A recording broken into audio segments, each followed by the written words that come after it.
Élections professionnelles 2020, enjeux et défis. C'est sous ce thème qu'est placée la rentrée syndicale de la Confédération Générale des Travailleurs du Bénin, CGTB. Les travaux de cette rentrée des militantes et militants de la CGTB Session Borgou ont eu lieu ce 5 décembre 2020. Les échanges ont tourné autour de plusieurs points, dont les élections professionnelles de 2020 qui se dérouleront dans les tout prochains jours.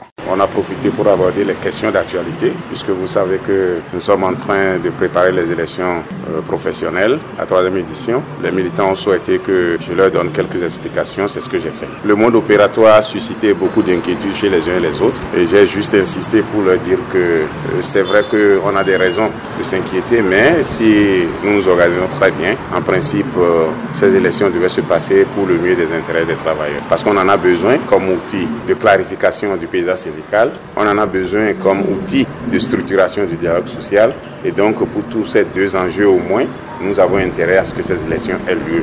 Maintenant, en ce qui concerne les craintes suscitées par le mode opératoire, je crois que je vais les faire remonter au niveau du comité électoral national auquel j'appartiens, et on essaiera d'apporter les solutions qu'il faut. Ces élections professionnelles ne relèvent pas des compétences de la Commission électorale nationale autonome Sénat. Seulement, cette dernière peut mettre son expertise à la disposition de l'autorité électorale nationale. Je crois que la Sénat n'intervient pas comme suivi d'organisation. La TENA a été sollicitée et le rôle de la Sénat, c'est de mettre son expertise à la disposition du comité électoral national pour que ce comité puisse profiter de cette expertise pour confectionner la liste électorale et après cela valider les candidatures. Je crois que ça ne s'arrête que là et donc la Sénat n'organise pas les élections. Il n'y a pas matière à inquiétude. En ce qui concerne le vote électronique, je vous ai dit, les appréhensions des uns et des autres ont de rapport surtout avec la disponibilité de la connexion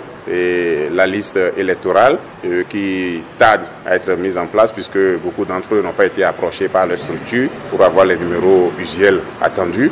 La rentrée syndicale est un moment de reddition de comptes et permet ainsi de dresser le bilan des activités aux syndiqués. Tous les départements vont abriter cette séance de travail selon le premier responsable de cette confédération syndicale. La rentrée syndicale, c'est souvent l'occasion de reddition de comptes.